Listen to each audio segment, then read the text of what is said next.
the consensus of all the departments और फौरी तौर पर सख्ती से जो है वो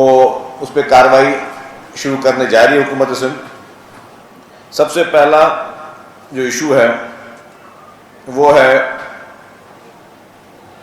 जितनी भी हैवी व्हीकल ट्रैफिक हैं जो पूरे सूबे भर में चल रही हैं उनके लिए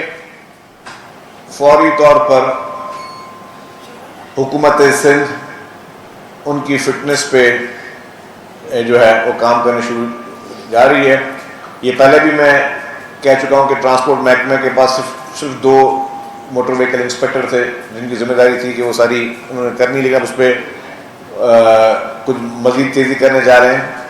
और उसमें मोटरसाइकिल से लेकर हैवी ट्रैफिक तक हर गाड़ी को अपनी फिटनेस सर्टिफिकेट रखना लाजमी होगा। जिस गाड़ी के पास फिटनेस सर्टिफिकेट नहीं होगा वो गाड़ी रोड पे नहीं चल सकेगी। अब उस मद में पहला हमारा जो प्रायोरिटी है जिसको हम ज़्यादा वो करेंगे वो होगी हैवी ट्रैफिक। जितने भी ट्रॉलर्स हैं, जितने भी टैंकर्स हैं, जितने भी डंपर्स हैं, जितनी भी बसेज हैं, जितनी भी आपकी हैवी ट्रैफिक है उनको महकमा ट्रांसपोर्ट जो है वो उनकी फिटनेस करवाएगा और फिटनेस सर्टिफिकेट रखना उनको लाजमी होंगे। अगर वो किसी गाड़ी की फिटनेस सर्टिफिकेट नहीं होगा तो रोड पे नहीं चल सकेगी। तो ये एक निहायत ही इम्पॉर्टेंट चीज़ है। उसके अलावा जो सेकंड चीज़ है वो है गाड़ियों पे जो नंबर प्लेट्स एक्साइज डिपार्टमेंट जो है वो उन्होंने आज मिनिस्टर एक्साइज ने बताया कि उनके पास इस वक्त 80,000 नंबर प्लेट्स रेडी पड़ी हुई हैं जो कि लोगों ने उठाई नहीं है। तो मैं इस प्रेस कॉन्फ्रेंस को एज ए इत्तला भी समझें कि वो जो 80,000 नंबर प्लेट्स जिन जिन लोगों की गाड़ियां रजिस्टर्ड हैं और उनको ओरिजिनल नंबर प्लेट्स नहीं मिली हैं और वो शिकायत करते हैं कि जी हमें नंबर प्लेट सरकार नहीं देती, तो महकमा एक्साइज के पास 80,000 नंबर प्लेट्स आपकी तैयार पड़ी हुई हैं। बराए मेहरबानी आप लोग महकमा एक्साइज से वो नंबर प्लेट्स उठा लें जिसकी वजह से फिर आप आपकी गाड़ी जो रोड पे कोई किसी प्रॉब्लम का शिकार ना हो और गाड़ी जो आपकी रजिस्टर्ड गाड़ी है उसको उसी तरीके से चलाएं। थर्ड उसका जो है बहुत ही इंपॉर्टेंट है कि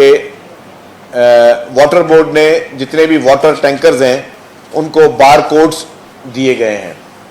जो उनके पास रजिस्टर्ड हैं, जो उनके रजिस्टर्ड हाइड्रेंट से पानी उठा रहे हैं उनको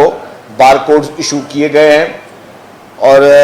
जिनके पास बार कोड्स नहीं है वो गाड़ियाँ इम्पाउंड की जाएंगी। जिन जिन गाड़ियों के पास भी वो बार कोड्स नहीं है, क्योंकि वो बार कोड उसको दिया जाता है जो गाड़ी, उसको भी हम यही मजीद उसको अब एक और फंक्शन में ऐड कर देंगे कि वो गाड़ी फिजिकल फिट होनी चाहिए ताकि वो गाड़ी जो है खुदा न खासा कि कहीं पे एक्सीडेंट ना हो, कहीं पे कोई प्रॉब्लम ना हो। तो वो बार कोड्स उन्हीं गाड़ियों को जो है जो ऑलरेडी बार कोड्स जिनको दिए गए हैं उनको उनकी फिटनेस भी चेक होगी, लेकिन साथ साथ जो गाड़ियाँ रजिस्टर्ड नहीं चल रही हैं, ऐसे टैंकर्स जो अनरजिस्टर्ड हैं उनको फौरी तौर पर इम्पाउंड किया जाएगा। तो ये मैं बता दूं उन अफराद को जो ये कारोबार कर रहे हैं कि उनके पास कोई टाइम नहीं है, फौरी तौर पर अपने वो गाड़ियाँ रजिस्टर कराएं, वो अपने टैंकर वो हैवी ट्रैफिक रजिस्टर कराएं और रजिस्टर होने के बाद फिर वाटर बोर्ड से भी रजिस्टर कराएं जो वाटर टैंक का काम करती हैं, तो उनको वो बार कोड इशू किए जाएं, वरना उसके अलावा शहर में कोई गाड़ी नहीं चल सकेगी। उसके अलावा जो बड़ी हैवी ट्रैफिक की मैंने बात की उनको 30 दिन का टाइम दिया गया है कि वो अपनी गाड़ियाँ फिटनेस करवा लें। अच्छा, वो गाड़ियाँ जो कि दूसरे सूबों से आ रही हैं और उनको जो है वो अगर वो भी कोई सर्टिफिकेट दिखाएंगी तो उनके लिए भी लाजिम होगा कि वो सूबा सिंध से अपना फिटनेस सर्टिफिकेट ज़रूर लें। ये नहीं कि कोई गाड़ी बलुचिस्तान से या पंजाब से या खैबर पख्तूनख्वा से आती है वो कहे कि जी मैं तो वहाँ से मैंने फिजिकल फिटनेस सर्टिफिकेट लिया हुआ है, क्योंकि पंजाब गवर्नमेंट भी ऑलरेडी जो है उन्होंने भी ये लॉ रखा हुआ है कि वो पंजाब में फिटनेस सर्टिफिकेट होना लाजमी है। तो इसी तरीके से सिंध हुकूमत ने भी ये लाजिम किया है कि जो भी हैवी ट्रैफिक होगी उसको सिंध हुकूमत का फिटनेस सर्टिफिकेट होना लाजमी करार दिया गया है। तो ये एक बहुत ही इम्पॉर्टेंट है जिसको देखना है। अनरजिस्टर्ड गाड़ियों के खिलाफ एक्शन जो है हुकूमत सिंध पहले भी लिया था और हमने असेंबली से एक पास करवाया था लॉ, और वो लॉ ये कहता है कि कोई भी गाड़ी जब तक रजिस्टर्ड नहीं होगी वो शोरूम का मालिक नहीं बेच सकता। ये लॉ हमने पास करवा दिया है, आप सब लोगों को पता है, और ये हमारे दौर में ये सारी चीज़ें शुरू हुई, हमने उसको एम्फसाइज किया ताकि चीज़ों को बेहतर हो सके और गवर्नमेंट को उसका रेवेन्यू भी मिले, गवर्नमेंट को टैक्स भी मिले। और वो लॉ जो है अब वो इन फील्ड है। आज के बाद तमाम कार शोरूम मालकान या वो जो कि मैन्युफैक्चर गाड़ियां यहां होती हैं, जिनके प्लांट्स लगे हुए हैं, बड़ी बड़ी कंपनियों के प्लांट्स लगे हुए हैं, किसी का मैं नाम नहीं ले रहा, उन तमाम गाड़ियों को ये लॉ ऑलरेडी मौजूद है और एक्साइज महकमे ने इस पर बड़ी मेहनत की है ये लॉ को पास करवाने में भी। कोई भी शोरूम से आप अगर गाड़ी खरीदने जाएंगे तो आप खरीद सकते हैं, लेकिन गाड़ी शोरूम से बाहर तब आएगी जब आप उसको रजिस्टर करवाएंगे। अगर बगैर रजिस्टर कराए कोई भी गाड़ी आई बाहर तो वो गाड़ी इंपाउंड होगी, गाड़ी सरकार जब्त करेगी और उस शोरूम मालिक जिसने वो गाड़ी बेची, जिसने आपको डिलीवरी दी कल, मतलब जो पुरानी गाड़ी है उस पर मैं बात नहीं कर रहा, अगर किसी ने आज गाड़ी खरीदी है, मतलब मैं ये बोल रहा हूँ ये लॉ समझे मंडे के बाद से, मंडे के बाद कोई भी गाड़ी अगर शोरूम से बिकी अनरजिस्टर्ड तो उस शोरूम को सील किया जाएगा, कार शोरूम को, और वो गाड़ी इंपाउंड होगी। तो मेरी शोरूम के मालकान से गुजारिश है कि हुकूमत का लॉ